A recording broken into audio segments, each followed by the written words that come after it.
What if fate made the choice before Bella ever could? What if the moment Jacob Black saw Bella Swan step out of her truck on that rainy day in Forks, gravity itself shifted, and she became his entire world? Not bechoiced, but by an ancient supernatural bond stronger than free will. In the original Twilight, Bella chose Edward, despite Jacob's love. But what if Jacob never had to compete? What if imprinting the werewolf bond that cannot be broken, cannot be denied happened the moment their eyes met? This is a story of a love triangle that was over before it began. This is the timeline where destiny picked a side. This is, what if Jacob imprinted on Bella first? Imagine this. Bella Swan arrives in Forks and reconnects with her childhood friend, Jacob Black, at La Bouche Beach. But instead of a casual reunion, something profound happens. Jacob looks at Bella, and the entire world realigns. She is no longer just Charlie's daughter or his friend from childhood. She is his imprint, his soulmate, his gravity, his reason for existing. Let's explore this alternate timeline. It's Bella's first week in Forks. She drives to La Push and finds Jacob on the beach. He's 16, tall, with long black hair and an easy smile that makes Bella feel instantly comfortable. They walk, they laugh. It's simple and normal. Then, Jacob turns to say something, and their eyes meet fully for the first time. For Jacob, the world stops. The sound of the waves fades to silence. Everything that mattered seconds ago becomes insignificant. There's only Bella.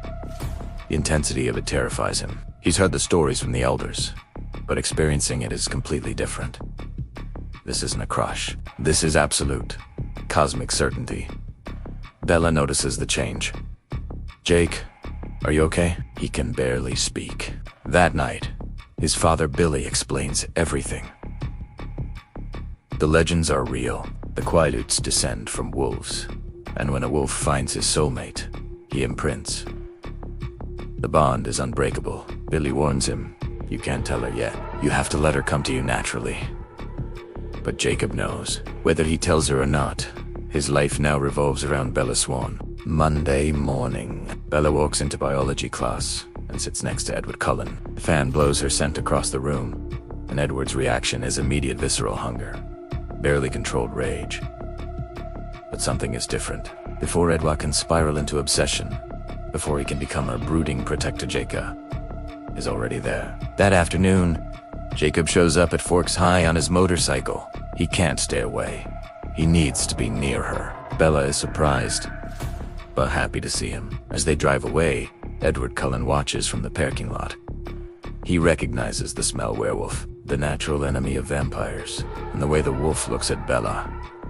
Edward realizes he's already too late. The wolf has claimed her. Over the next few weeks, Bella and Jacob become inseparable. To Bella, Jacob is the sun-warm, uncomplicated, always smiling.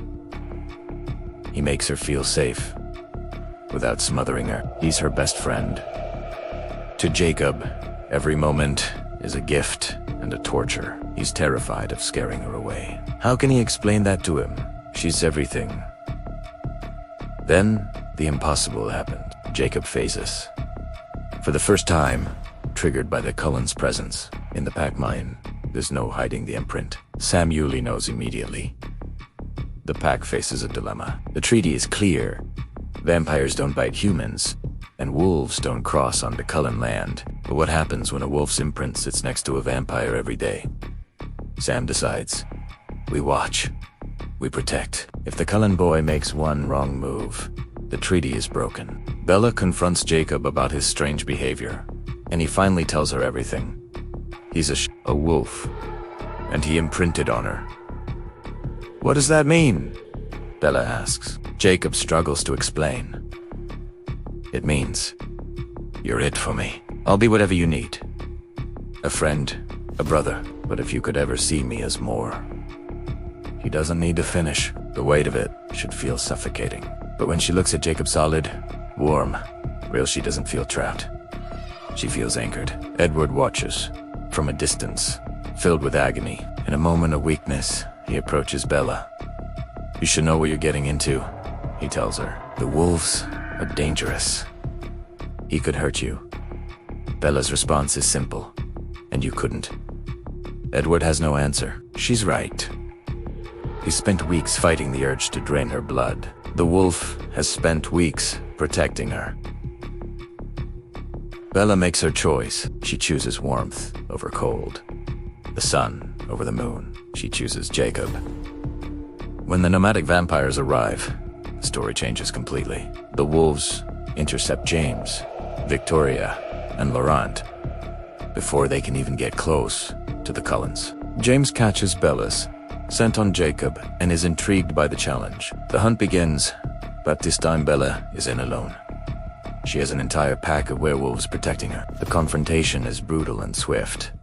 The wolves tear James apart. Victoria escapes, but the immediate danger is over. The real battle for Bella's heart was decided weeks ago. Months later, Bella has graduated. She's planning to attend college nearby, close enough to visit La Pouche every weekend. Jacob sits beside her on the beach. Any regrets? He asks.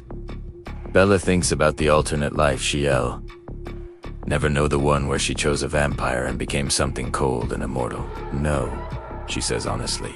No regrets. In this timeline, Bella doesn't have to give up her humanity to be loved. Jacob will love her at 17, at 30, at 90, and when her human life ends, it will grieve. But he will survive, because that's what the imprint is. Loving someone enough to let them be human. So, would you choose the warmth of Jacob's imprint, or the eternal cold of Edward's love? Let me know in the comments. If you enjoyed this alternate timeline, smash that like button and subscribe for more what-if scenarios. Thanks for watching, and until next time, keep imagining the impossible.